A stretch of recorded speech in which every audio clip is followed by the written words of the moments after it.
Next is key. Key is another taxonomic aid where the organisms are identified on the basis of two contrasting characters. So what do we call those contrasting characters? We call them either key or we can call them couplet. There are two different statements, there are two different properties which are there, and from those two different properties one property is selected, and when we select it, it is the feature of that plant or that animal. So those two characters, among them only we decide what is the feature for the organism.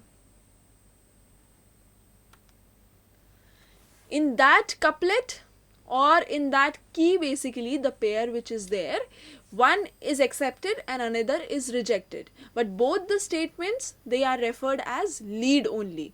For one sort of animals one statement could be correct, for another sort of animals another statement could be correct.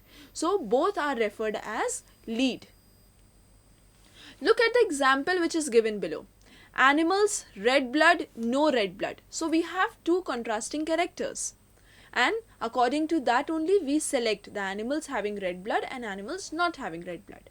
Now if we take not having red blood, again two categories, hard bodies and soft bodies.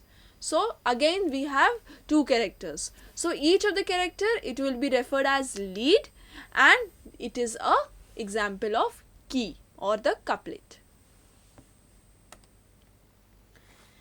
Next is manuals. So have a look on the definition. Manuals are useful in providing information for identification of names of a species found in an area.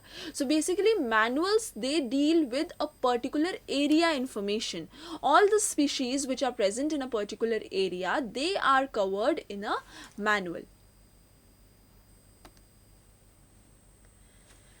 Like Flora of British India given by JD, it is also a kind of manual which was dealing with the information about a particular area only. Parameters were set, and in those parameters only all the species or all the plants, animals, all the organisms which were present, they were present in that manual.